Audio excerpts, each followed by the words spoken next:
ہمارے لیے آج کی انجیل مقدس لوکا کی انجیل اس کا 16 باب 19 سے 31 آیات مقدسات۔ اور ایک دولت مند آدمی تھا جو روغانی اور مہین کپڑے پہنتا اور ہر روز عیش و عشرت کرتا تھا، اور لازر نامی ناسوروں سے بھرا ہوا ایک بھکاری اس کے دروازے پر پڑا ہوا تھا، اور اسے آرزو تھی کہ میں ان ٹکڑوں سے پیٹ بھروں جو اس دولت مند کی میز سے گرتے ہیں، بلکہ کتے بھی آ کر اس کے ناسور چاٹتے تھے۔ اور ایسا ہوا کہ وہ بھکاری مر گیا، اور فرشتوں نے اسے لے جا کر ابراہیم کی گود میں پہنچا دیا۔ اور وہ دولت مند بھی مرا اور دفنایا گیا، اور جب اس نے عالم اسفل کے عذاب میں مبتلا ہو کر اپنی آنکھیں اٹھائی تو دور سے ابراہیم کو دیکھا اور لازر کو اس کی گود میں، اور اس نے پکار کر کہا، اے باپ ابراہیم، مجھ پر رحم کر اور لازر کو بھیج تاکہ وہ اپنی انگلی کا سرا پانی سے بھگو کر میری زبان ٹھنڈی کرے، کیونکہ میں اس آگ میں تڑپتا ہوں۔ پر ابراہیم نے کہا، بیٹا، یاد کر کہ تو اپنی زندگی میں اچھی چیزیں حاصل کر چکا، اور اسی طرح لازر بری چیزیں۔ اب وہ تسلی پاتا ہے پر تو تڑپتا ہے، اور ان سب باتوں کے علاوہ تمہارے درمیان ایک بڑا گڑھا حائل ہے، ایسا کہ جو یہاں سے تمہارے پاس جانا چاہے نہ جا سکے، اور نہ وہاں سے یہاں آ سکے۔ تب اس نے کہا، اے باپ، میں تیری منت کرتا ہوں کہ تو میرے باپ کے گھر بھیج، کیونکہ میرے 5 بھائی ہیں، اور انہیں آگاہ کرے، ایسا نہ ہو کہ وہ بھی اس جائے عذاب میں آ پڑیں۔ مگر ابراہیم نے کہا، ان کے پاس تورات موسیٰ اور صحائف انبیاء تو ہیں، وہ ان کی سنیں۔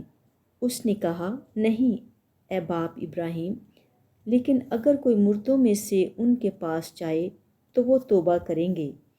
مگر اس نے اس سے کہا کہ جب وہ تورات موسیٰ اور صحائف انبیاء کی نہیں سنتے تو اگر مردوں میں سے کوئی جی اٹھے تو اس کی بھی نہ مانیں گے۔ انجیل مقدس کے وسیلے سے ہم سب کی تمام خطائیں معاف کی جائیں۔ اے مسیح، تیری ستائش ہو۔ عزیز سامعین، میں فادر ایمینول فضلوپی Dominican House New Garden Town سے آپ کی خدمت میں آج کا کلام لے کر حاضر ہوا ہوں۔ بافضل خدا ہم روزوں کے بابرکت ایام میں جی اٹھے مسیحا کے ساتھ روحانی طور پر جی اٹھنے کی تیاری کر رہے ہیں تاکہ جلالی زندگی کے فرزند بن سکیں۔ آج کی دونوں تلاوتیں ہمیں آخرت کے بارے میں تعلیم کا ذکر کرتی ہیں، جو ہماری مدد کرتی ہیں کہ ہم اچھے اعمال سے امیری اور غریبی کے فرق کو چھوڑ کر انسانیت کی قدر اور خدمت کریں۔ بالخصوص آج کی انجیل مقدس میں ہم امیر آدمی اور لازر کی تمثیل سنتے ہیں۔ لازر اور امیر آدمی کی تمثیل قیامت کے بارے کے منظر کو بیان کرتی ہے۔ خداوند یسوع مسیح اسے بیان کرتے ہوئے 2 طرح کے کرداروں کو ہمارے سامنے رکھتے ہیں۔ وہ یہاں تک اس شخص کا نام تک لینا مناسب نہیں سمجھتے، جبکہ لازر کو بالخصوص اس کے نام سے پکارا جاتا ہے۔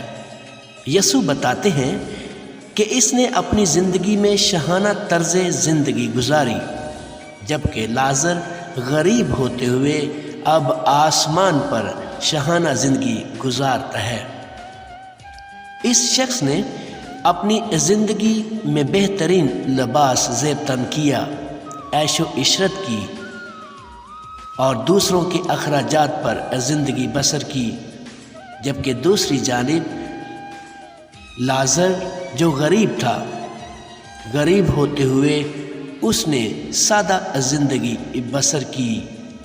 امیر آدمی کی شاہانہ زندگی اور شاہانہ خوشی تھی، جبکہ لازر غربت اور دکھی بری زندگی گزارتا تھا۔ امیر آدمی نے لذیذ کھانے کھائے، جبکہ لازر روٹی کے ٹکڑے کھاتا رہا۔ لازر کے زخم اس قدر گہرے تھے کہ کتے اس کے زخم چاٹتے تھے، جبکہ امیر آدمی کو ہر طرح کا علاج معالجہ مہیا تھا۔ لازر معاشرے میں حقیر اور کمتر سمجھا گیا، لیکن خدا کی نظر میں اسے سرفرازی عطا ہوئی۔ عام زندگی میں بھی دونوں کی موت میں بھی کافی تضاد ہے۔ امیر آدمی کو دفن کیا جاتا ہے، بلا شبہ تیل سے مسح کیا جاتا ہے، لپیٹا جاتا ہے اور احتیاط سے قبر میں رکھا جاتا ہے، جبکہ لازر کی لاش کو ایک طرف پھینک دیا جاتا ہے۔ یسوع تمثیل کے بعد تفصیل پیش کرتے ہیں تاکہ یہ ظاہر کیا جا سکے کہ ان دونوں کی زندگی اور موت ایک دوسرے سے قدرے مختلف ہے۔ یہیں سے یسوع کی کہانی اور دلچسپ ہو جاتی ہے۔ لازر کو ابراہیم کے پہلو میں دکھایا جاتا ہے اور امیر آدمی پاتال میں جاتا ہے، یہاں تک اب کے بعد کی زندگی ایک دوسرے کے برعکس بالکل مختلف ہے۔ اب کردار الٹ اور فرق ہے، پہچان اور شناخت فرق ہے، اب ٹھکانہ فرق ہے اور زندگی فرق ہے۔ اب ہمیشہ کی زندگی اور آسمان کی بادشاہی ہے۔ اب لازر عیش و عشرت، جبکہ امیر آدمی عذاب میں ہے۔ ستم ظریفی یہ ہے کہ اسے اب بھی امیر آدمی کہا جاتا ہے، حالانکہ اس کے پاس اب کچھ نہیں رہا۔ امیر آدمی اب عذاب میں ہے۔ عذاب میں ندامت کا ایک پہلو اور لمحہ یوں لگتا ہے جیسے لازر اب فریاد کے در پر ہے۔ ایسا وقت اب جہاں امیر آدمی معافی مانگتا ہے، وہ رحم کا طالب ہے، رحم کی التجا کرتا ہے، اعتراف کرتا ہے کہ اس نے اپنی زندگی میں برے کام کیے۔ امیر رحم مانگتا ہے لیکن رحم نہیں چاہتا کہ اپنے موجودہ حالات سے بچا جا سکے، بلکہ وہ لازر کو پتال میں بھیجنے کا مطالبہ کرتا ہے تاکہ وہ اپنی انگلی کے سرے کو پانی میں ڈبو کر اپنی زبان کو ٹھنڈا کر سکے۔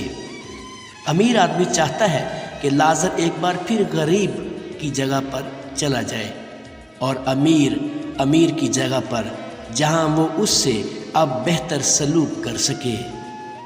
عزیز مومنین، جہاں یہ تمثیل روز عدالت معلوم ہوتی ہے، وہیں پر دوسری جانب یہ تمثیل ہماری روزمرہ کی زندگی میں کیے جانے والے اعمال کا نتیجہ ہے۔ ہمارے روزمرہ زندگی کے اعمال کا نتیجہ اچھے اور برے کاموں پر منحصر ہے۔ یہ تمثیل ظلم و ستم کرنے والوں کے لیے سبق آموز ہے کہ وہ غریبوں کے ساتھ بہتر رویہ رکھیں۔ دوسری طرف ظلم اٹھانے والوں کے لیے امید اور حوصلہ بھی ہے کہ ایک دن دکھ اور مصائب یقیناً ختم ہو جائیں گے اور وہ اپنے نیک اعمال کی بنا پر جلال میں داخل ہو جائیں گے۔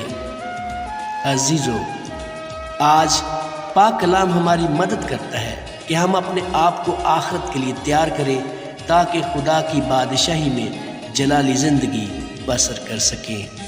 خدا ہمیں امیرانہ رویہ چھوڑنے اور غریبانہ زندگی گزارنے کا فضل بخشے تاکہ ہماری دولت آسمان پر زیادہ رہے۔ مسیح خداوند کے وسیلہ سے آمین۔